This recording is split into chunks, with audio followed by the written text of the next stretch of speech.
All right, welcome back, everyone. Thank you for joining us. And real quick, before I introduce this next panel, a special shout out to Scarpy and Kirk. Scarpy from SoFi Stadium, Kirk from Samsung. That last workshop they just did, for those of you that saw it, that was very special. And Scarpy topped all of us with the real background. I know a lot of us have virtual backgrounds these days, but he had the $5 billion background, as he would call it, with SoFi Stadium, and that was pretty impressive. So glad they were able to put that workshop on for us. Okay, so we're starting track 3 here. This is our track that's powered by Oracle. It's entitled The 360 Fan Experience, Smarter, Safer Engagement Strategies. And this panel, it's called Back in the Arena, Designing and Executing the Ultimate 360 Fan Experience. And we have another very well-rounded panel. We have 4 panelists on this discussion, so it's going to be my job to make sure we hear as many insights from them as we can in the time that we have. I'm pleased to introduce the 4 speakers. The first one is Heidi Detmer, VP of Marketing Broadcast at the Seattle Kraken. And we have Brett Hartley, Senior Solutions Engineer at Oracle. And we have Joe Remble, Director of Global Innovation at Delaware North. And finally, we have Nate Lieberman, Director of Sales Global Partnerships at Oakview Group. Thank you very much to the 4 of you for joining us. Excited for this discussion. Happy to be here. Thanks for having us. Thanks for having us. Thank you. Let's use the title of this to kind of kick us off here. I mentioned, we're talking about the 360 fan experience. Heidi, I'd love for you to be our leadoff hitter, if you don't mind. The 360 fan experience. When you hear that nowadays, it's obviously evolved over the last 12 months. We're trying to get back to a bit of a normal, but as everyone says, there's that new normal involved. So what does this phrase 360 fan experience mean to you and the Kraken, which are a very exciting new franchise, obviously they're at a great point in the history of Seattle and bringing sports back there? Yeah, for sure. I mean, the 360 fan experience is really the complete fan journey. So we look at it as every touch point, which today is very digital, but will eventually be in person as we return back to, the normal world. But, things like engaging on social media, what fans are going to see in the broadcast, when they walk into the arena, that experience, merchandise, the list goes on. It's that full ecosystem surrounding a fan. I love it. And Joe, over to you. Same question. Yeah, I mean, the instantiation of when somebody decides to go to the game, right? So they're looking at their tickets, they're planning out their journey, they're figuring out how they're going to get there, where they're going to be parking, all of those components of it, even right up to, are they going to be eating right beforehand? Are they going to be gathering with their friends and having a drink? And how do we kind of accelerate that program for them? Delaware North, we've been in this position where we've been providing these grand vacations to, these beautiful spots. And we have these great itineraries. And how do you jam an itinerary into 3-4 hours and give people the ability to say, hey, these are the types of things that are available. Here's what we can do. It's a soup to nuts kind of experience that we're really trying to garner and gather. But it's a challenge with all the different types of technologies and where stadiums sit. And I think it's important, Joe, and I think that's a good point, but you also want to have a connected fan experience, right? So you want to be able to take all those different elements, that pre-game, during game, post-game, non-event day, all of those different elements, and somehow connect the entire experience. So it's really like a fluidity between all those different areas. And I think that's really important as well, because you want to stay connected on non-event days. You want to stay connected. I get from the minute you wake up to you're getting a text saying, hey, get ready for the game today. Here's who's out. Here's who's starting. Pre-order your food and beverage, whatever that is. You want to make sure that you're staying engaged with the fan the entire time. Yeah, I'd add on to that from a commercial perspective, the more ways you can authentically engage with the consumer throughout this whole journey, the more opportunities there are from a business standpoint and being able to drive value for either your operation or your partners. I mean, one of the examples that I'd maybe use in this is, if you're engaging your consumer as they're coming to the arena in ways to, get transported to the arena. For us at Climate Pledge Arena, there's a tremendous opportunity to weave in a relevant story about, hey, maybe we can nudge them to take a more sustainable way that's reducing their carbon footprint and making that journey to the arena more sustainable. And that's something from a commercial standpoint we're always looking at, is the more ways that we can engage fans, the more opportunities there are for us to tell our story, for our partners to tell their story as well. And that's an excellent segue. Thank you from a storytelling perspective, Heidi, with the Kraken. You're obviously launching at a very unique time. Anytime you launch a new franchise, it's exciting and there's new opportunities. But how do you position the storytelling of like, hey, we're launching this exciting new franchise with, oh, we need to get fans back and safely and intelligently, and what have been some of your top priorities for navigating that storytelling and narrative you bring to the fan base that you're cultivating out there?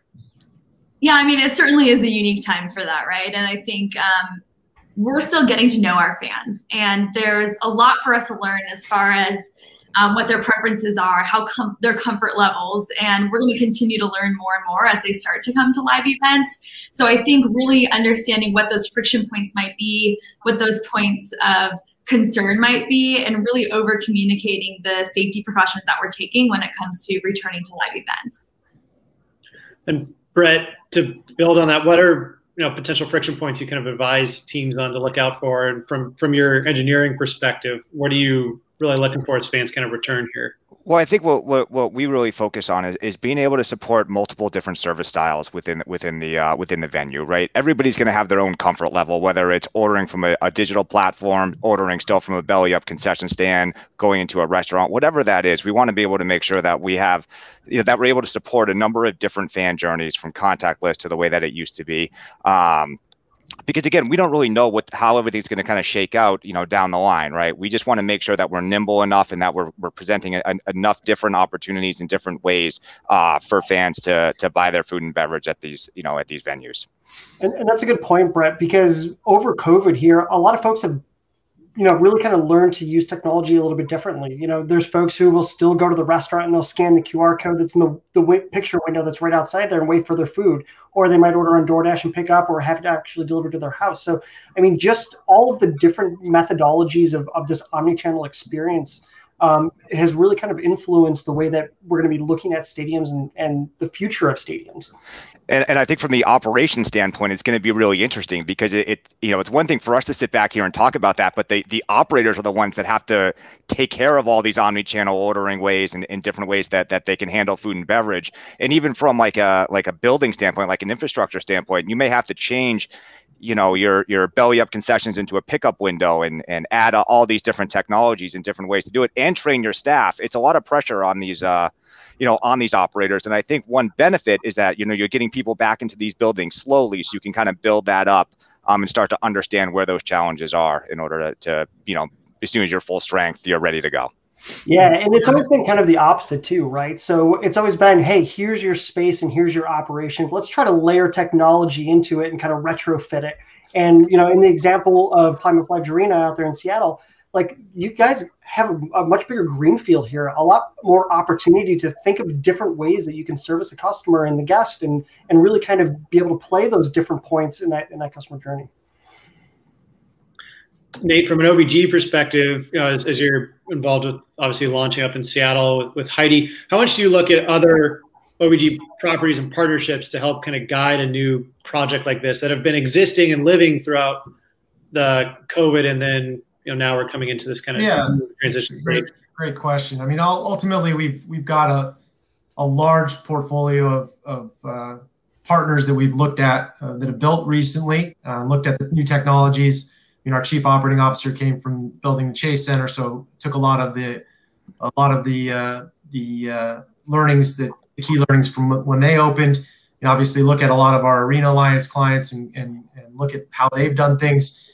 Obviously, we were wanting to do things differently when we started the process with Climate Pledge Arena. We were already going to more of a marketplace concept before we even broke ground, before the pandemic hit.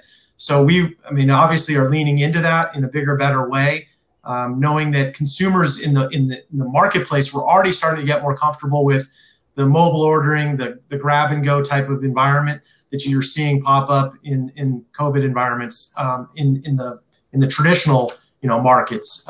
So I think for us, we were fortunate in that we were already looking at this as a way to drive additional revenue from the way we were operating going forward. And I think we'll have a lot of key learnings coming out of this as to if we're hitting the nail on the head. Yeah, that's a perfect segue for one of the next questions I had there. And maybe, Joe, I'll start with you, but this is really a question for everyone. Is right now we've recently come from 0 fans to limited fans. We're working our way towards full capacity, which is great. We're all excited about that. What can we learn from going from 0 to limited and limited to full that will kind of help us navigate this transition over the next, or really for the rest of the calendar year? Yeah, so it's kind of twofold, right? So it's an opportunity to kind of vet the technology and the operations that support that technology, and then it's also kind of understanding what people's comfort levels are in those different spaces, and then how do you kind of make those meet together, right? So in our position right now, we're seeing the technology come online, all the contactless, all the pre-order, kind of moving away from some of the belly up experiences, and not that that's a wrong way to do it, because there's plenty of people who enjoy that, but even in some of our other stadiums that Delaware North operates in, the state has mandated you can only do mobile ordering, you can only do mobile pickup, you can only do mobile delivery. And so it's really kind of allowed us to take a step back and say, okay, let's figure out what those KPIs are. Let's figure out the best way to operate this, whether it's centralized kitchens, whether we're making it out of actually each one of the concession stands that nobody's standing at, so might as well turn them into just a food distribution point. So those are really kind of the two big advantages here, and we get to kind of ramp that up at 10, 20, 50, 75% as part of that process. Which is huge for the operators. I mean, just huge. Yeah, with new technology, there's always new friction, right? So, yeah. I mean, we've seen it in the past with when everybody was trying to introduce mobile ordering, consumers in the marketplace weren't accustomed to that. When everybody was maybe thinking about, oh, let's create a more of a grab and go type of an experience or a self-checkout experience, people weren't accustomed to that. Now you go to a grocery store, half of the checkout lines are self-checkout, right? People are accustomed to that experience in the market. They're going to probably have fewer friction when they come to a live entertainment experience and try to do something similar. It's going to be really interesting, especially with mobile ordering, to see what the adoption rate is, because we know the adoption rate pre-COVID was extremely low. And in those states where you're allowing belly up and mobile, it's going to be really interesting to even look at the demographics between, who's going still belly up and who's going into mobile, and just looking at how that changed over time is going to be very, very interesting and exciting. Yeah, Heidi, I actually have a question for you. Like, how are you guys marketing to all the different types of experiences that are going to be coming? Well, it's a great question. And the biggest vehicle for fan engagement, especially when it comes to the in-game experience, is going to be our mobile app. And we're building this app in-house. And I do think we're uniquely positioned that we are building the technology as we're building the building. And so I think to Nate's point earlier, we already had these things in mind with the goal of mitigating wait times and avoiding these friction points. So using the app to find the best mode of transportation, parking as your ticket to get in, pre-ordering so you can be watching the ice and back in your seats as quickly as possible, were all things that we're working on. So I think that's going to be a huge vehicle for the fan experience. And then for fans who are not at the game and maybe at home, that same app will be a great way for them to connect to the team as far as content and news goes. Is there a point of diminishing returns on digitizing the experience, where Heidi just mentioned everything will kind of flow through the app, which is great, but we've talked to so many vendors and teams and leagues, and they have so many new tech services and layers and stakeholders to play with. And Brett, maybe this is a question for you to start, but what do people have to be on the lookout for in terms of saying this is just too much to throw at the fans? It's just maybe potentially disjointed at. Well, I think you nailed it. I think it could be disjointed, right? I think it could be confusing to fans if you have too much technology out there and it's not, it's not consistent or buttoned up, or, we were talking backstage, we were going, or, behind this panel, we were talking about like DoorDash or between the team app and all that. Like, we don't want to confuse fans. We want to make sure that we have everything kind of laid out and it's easy for them to use. So I think there's definitely kind of a balancing act where you don't want to use too much technology, but at the same token, you want to make sure that you're giving fans enough different experiences to be able to order how they want. Yeah, and I mean, oh, sorry, Heidi, but yeah, I mean, okay. the benefit to the digital thing is if it doesn't work, you get to stop it, right? So then you get to refocus your energy and you can say, you know, this just wasn't working. Let's do something different. Yeah, I was just going to say too that I do think it's a delicate balance, and nothing's going to replace the live experience. And I think there's something to be said for human connection and relationship building. So I definitely think it's a balance of doing everything, you know, with your phone in hand versus interacting with others and being in person at the live game. Yeah, live is, I mean, let's be real. Everybody's looking forward to being back in person, having a live person-to-person experience, creating memories. I think that's the key, is that technology can help augment that, but when it distracts from that connection, that's when, in my opinion, it's something that we probably want to shy away from. What's the process for getting that feedback from fans? The quickest, we're like, hey, I didn't realize we could use DoorDash, but you really wanted me to know about that, and maybe I didn't quite understand. How do you guys go about really creating that communication loop in an effective way, especially now where there's so much extra communication that needs to be done about social distancing and how to prepare to attend a game at the arena or ballpark? Curious how you approach that feedback loop. I can speak to that from the Kraken side. So we've done a lot of research. We continue to do research where it's both qualitative and quantitative. We're asking fans these exact questions and starting to understand their kind of change in behavior since COVID's hit. So I think that's really important. And then additionally, once we are able to get the app in hand, or you know, as we start to connect with our fans via these different touch points, we can see how they're behaving. What are they engaging with the most? You know, what are they not engaging with? What are those points that we can optimize? So it's a lot of listening, both formal and informal ways. Yeah, and from the Delaware North side of it, you know, we don't get the same kind of level of interaction and understanding that, say, like the Kraken does, because we don't maintain the app. We don't see usage in Google Analytics that kind of sit behind there. But what we have is like the real practicality, is like what has been converted, right? And so when we talk about like the omni-channels, we can see very clearly, you know, virtual kiosk where you just scan a QR code and you order your food right from that belly up kind of environment versus, you know, from your seat. We can see the differences there, but it's really about, you know, operators like Delaware North working with the Kraken, working with OVG, using Oracle's technology to be able to kind of piece all of that together, and then collaboratively kind of coming together and saying, you know what, let's try something a little bit new. Let's put our efforts in another area here. And for us, it's really all about data, right? It's making sure that the transactional data, the different order types, like how are people ordering? How many transactions are coming in from mobile? How many are coming in from a digital, virtual kiosk? How many are belly up? And being able to provide that information in real time to our clients and partners is I mean, that's the key information right there. I moderated a panel earlier. It was with the CIO of the Cleveland Cavaliers, Mike Conley. He mentioned, yeah, this was a lot of shifting we had to do and pivoting. He also said this was a great opportunity to focus on macro projects. They installed Wi-Fi 6, for example, and now that'll be ready for next year. They're hosting the NBA All-Star Game, for example.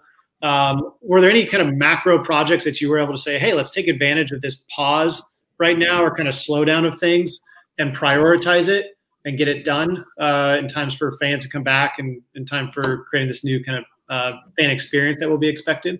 That's an open question, but I thought it was a really interesting insight to talk about kind of road mapping out what the. I mean, from what we saw with teams was it was a good break to kind of upgrade from legacy equipment and legacy hardware into a newer platform that's better to support some of these omni-channel opportunities. So that's really what we saw a lot on the Oracle side. And then Delaware North, you know, it's being able to take advantage of these larger projects, right? So, for example, we have Climate Pledge Arena, all new technology going into there, making sure that we have great cellular connectivity, great Wi-Fi connectivity. So Delaware North we're kind of in the mud unless those types of infrastructure projects have been completed, right? And so we look at across our entire portfolio, and like you said, a lot of these teams are doing these upgrades, and it's making it more fan friendly. It's giving them the access that they need, and it's opening up all the rest of the channels for us to be able to connect with them. I think from OVG's perspective, obviously, it provided us an opportunity to listen to, again, we consult in this industry. So we have a lot of venues that we work with collaboratively, and hearing what they're taking on, where they're seeing friction in their operation, it allows us to look at things that we should be instituting or thinking about before we open our first building in Seattle. So it was an opportunity to sit back and listen, hear where a lot of the industry's pain points were, and try to solve for them before they were built the wrong way the first time. That touches on one of my next questions, which is essentially just about trends and insights you're hearing, Nate, where you said, like, you brought up the word pain points. You know, I would pose the question like this: what are the two focuses? What are the pain points that you're seeing that just kind of across the board with your partners, like, hey, we need to solve this? And then what are some potential silver lining opportunities that people are realizing there's some really good ways for us to capitalize on what we learned from the last 12 months? So pain points and silver linings. I'm curious what have been kind of hot button topics there. I'll start with you, Nate. Yeah, I mean, from a pain point standpoint, obviously transitioning from an experience economy, right, that people were coming in and living it live, and transitioning it to a digital experience was obviously very painful from a revenue standpoint to start. The silver lining to that is obviously, you know, there was already a move to this omni-channel approach. And I think what this is going to long-term do for the industry is allow us to ramp up and speed up that adoption so that we're able to capitalize on more of the different tactics that you're seeing out in the marketplace to connect with consumers, both digitally as well as in the live experience. And so finding new revenue streams is a big silver lining in this, in that ultimately the core revenue stream from an arena operation standpoint is the person walking through the door. And when that was cut off, that's obviously a massive pain point. So adopting new technologies and new ways of connecting with fans, and then finding areas where you can actually drive revenue, that's been a key kind of learning for us. And Brett, from your engineering perspective, I'm curious on pain points and silver linings you've kind of digested. Well, I got to agree with Nate. I mean, I think the digital transformation was one of the bigger pain points. I mean, we were so used to just opening the doors, having people come in, walk up to a concession stand, and that's how they would order. And now, it's a lot of, pre-ordering, looking at kind of crowd intelligence and how people are coming into your building and how they're spreading out and how that flow is working, and being able to make sure that we're able to connect with them. Just from a ton of different serving styles and different ways to purchase food and beverage. I think that was the biggest pain point. But what it did is it allowed us in the industry to really kind of expand the way we think and kind of put together new technology and think of new operational styles on how we can accommodate all of that and reach out to the fan in digital ways. And that's been very exciting. And I agree with Nate. I think that's just going to continue to grow and push the industry forward. Joe, how about with the Delaware North partners on working on what's key trends you see with pain points and silver linings on your end? Yeah, our revenues were shut off, right? For the most part, just getting people in the door. Our business relies on people getting together in airports, hotels, stadium, all of it. But what really kind of came out of it, I think, was a really kind of neat project. Is Delaware North did this thing called Safer Stadia, where we actually, instead of just kind of taking like the state's recommendations on, how do we fill a stadium or something along those lines, we were able to kind of actually put numbers to how safe things are comparatively. And so when we started to kind of understand, if we use mobile ordering in this particular scenario, if we do this or we do that, we can reduce the amount of contact and be able to take that information and say, hey, listen, states, we've done the research. We've worked with a variety of scientists and mathematicians to help kind of figure out what this is going to look like. And so that was really part of our reopening strategy, was talking to all the different leagues, the different teams, the different entities of government, and be able to say, hey, we understand sports. We understand how this should work based on the information that we have. And you know what? It's just as safe being in a stadium as it is to say being in a 50% capacity restaurant. And those were the types of things that really kind of accelerated our reopening strategy and really kind of put context to it. And that was a huge silver lining for us, because now we understand what that means within that stadium environment. So we have about 4 minutes left, and I'd love to look to the future to kind of close us out a bit. With everything we've kind of learned about what's going to be required for the new fan experience for the last 12 months and all the pivots we had to make as an industry to make this work, obviously we're excited for stands being filled up again, and that's a terrific thing for everyone. What do you think will come out of this kind of this last 12-month period where it'll be really a central component of the fan experience 5 or 10 years from now? And that's kind of my forward-thinking question, and I'll kind of fill a couple seconds of airtime while you think of that. And I'd love for one of you to jump in there and start us off. Yeah, I mean, I think one of the things that we've been challenged with internally is this question of kicking people out of the arena when the game is over. And I think that's one thing that we see as an opportunity. You've got a very captive audience. You've got arenas nowadays that are built with clubs and experiences and restaurants and trying to capture more of the dollar, more of the wallet share from the consumer. Instead of them leaving the building and going to the pub or the nightclub down the street, how can we create experiences that allow them to stay in our buildings? It obviously reduces some of the friction that consumers see when 20,000 people are exiting the arena as well.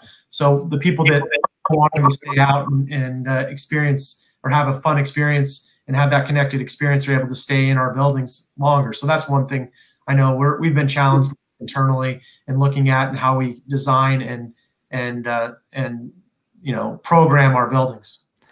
And I think it goes to connecting all those experiences, right? So building these entertainment districts around your facility and then having everything kind of integrated, right? So you have a hotel on site, you have nightclubs or restaurants, because Nate's 100% correct. What you want to do is you want to get people to your entertainment district early.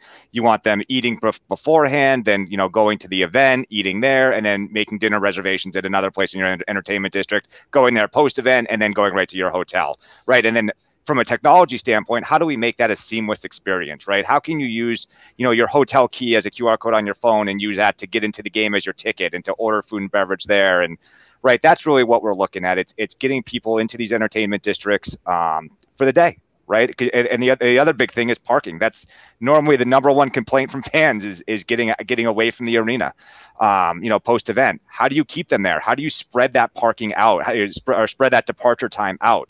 Because that really has a huge impact on the fan experience. And that seems like a lot of fun, especially for you, Heidi, because, being able to say, okay, let's do commercial relationships with Uber, Lyft, whomever, and say, you know what, I want to order my car, but it's not really important, giving me an easy exit out to the cars as part of like that guest experience and journey right through the app. I mean, that just seems like a no-brainer, right? Definitely. Yeah, and I think too, a little bit of a different lens is just the digital aspect and how accustomed fans are now to meeting on a digital platform. And as a marketer, I think really pushing to drive what that in-arena experience is home to a wider audience is a big opportunity. You talk about silver lining. I think we all realize we can reach a lot more people, via these platforms. Even though, the live events can't be replaced, I think that is a silver lining from a marketing standpoint. Well, perfect. Thank you. That leaves us at a great stopping point, I believe. And I want to say I really appreciate the 4 of you joining us. Try to pack a lot into this conversation, and really pleased with the projects you're working on and how like we've been saying, the fans are coming back to the stands. It's definitely a hope-filled time, and that's very exciting. So thank you to the 4 of you for sharing our insights, and to our VIP Pro members. We're all going to go join the member lounge, just kind of continue the conversation there for a few minutes, and we hope you enjoy the rest of the conference. And a special shout out to obviously Oracle for helping put this conversation together. It's a very timely one and fits well into the run of show here. So great. Thank you, everyone. Thanks so much, Taylor. Yeah. Thank you, guys. Bye, guys.